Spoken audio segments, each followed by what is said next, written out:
Don't look now. The EPK is right over your shoulder.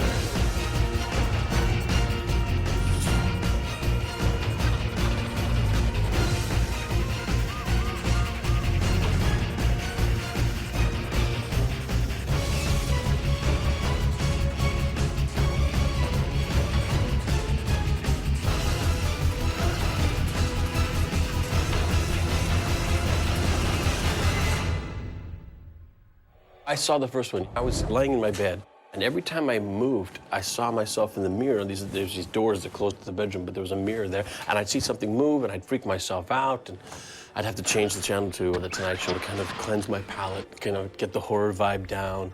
I did see the first White Noise, and I'd never heard of EVP before. It's very interesting, and I think what attracts me to it is it's a real thing. That's what's so scary about it.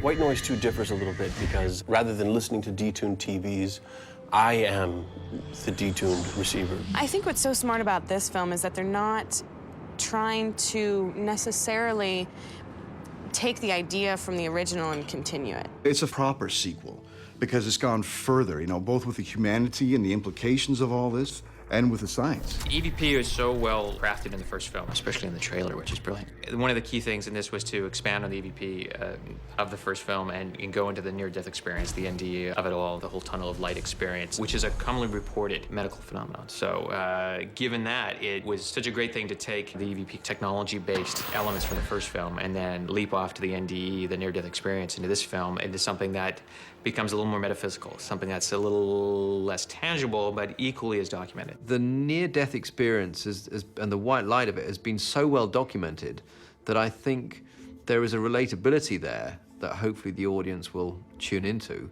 and indeed find rather unnerving.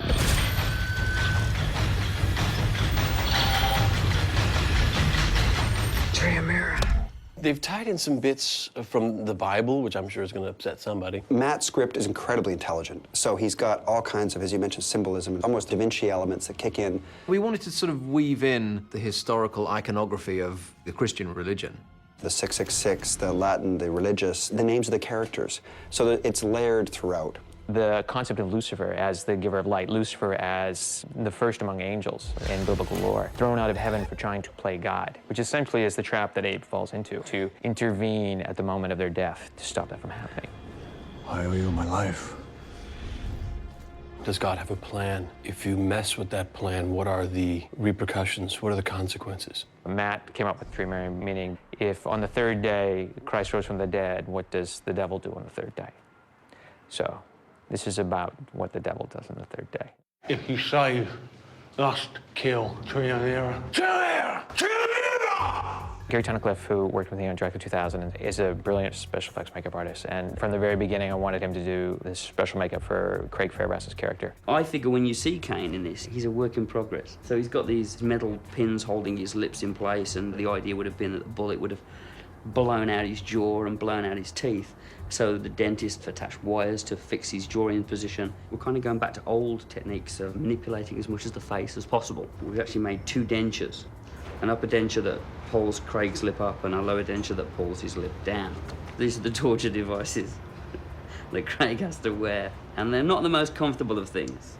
And he draws like a baby in it. It's just flooding out half the time, and, you know, of course, as soon as he got the dentures in, he realised he couldn't speak. I'm his interpreter. Craig was a remarkably patient man who I think we tore his mouth to pieces. It's all for the art, you know. That was it all for the money. And then to add an insult to injury, we shoved this into his eye. And this completely obliterates his chance to see. Oh my God, we saw that and the reveal of his face. I mean, everyone in the room went, oh, because that's not right. So we're like that, his face to the window, and then he'll, present it. And it's like, holy shit. I get to have a lot of fun every day, and I get to pretend to be other people. It's not rocket science, and it's not heavy lifting. The chemistry between Nathan and Katie Sackhoff has been wonderful. The two of them, when they're not laughing all the time, are absolutely charming and wonderful together in the film. And just a delight to have around together because they have such a wonderful spark of energy and humor. The first day we met, I think I laughed the entire time. To bad wine and good company. Here, here. It's bad. And we spend most of the time joking around, making fun of each other. He's kind of like a big brother at this point. One question I get a lot is who would win in a fight? Captain Malcolm Reynolds against Starbuck. You got a guess? If you were in a fight with Starbuck, would you be busy trying to win? No, I don't think so. You'd be busy committing it to memory. He's got the one-liners. My character would just shoot him. Really. You best shoot me now. I think that's the best idea I've heard all day. It wasn't an obviously difficult show when you first read it, but as we got into it, it's a very challenging film physically to shoot.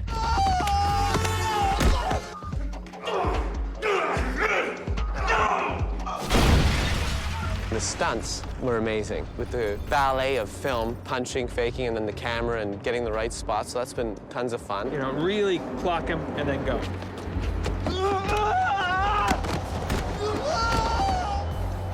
We have a page of script that have 2 lines of dialogue, and 7/8 of the page is filled up with description of what happens, which is all stunts, effects, mechanical effects, physical effects. And that's very complicated and very time-consuming to shoot. Patrick's mom made him take piano lessons as a kid. I did. Mrs. Swanky, she was the most evil bitch ever. 3, 2, 1.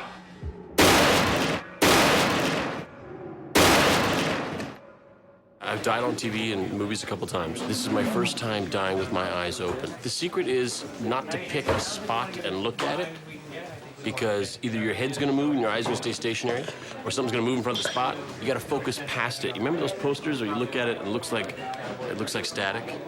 But if you focus past it, you'll see like a really tacky picture, like of an eagle grabbing a snake. Well, that's what I'm doing here.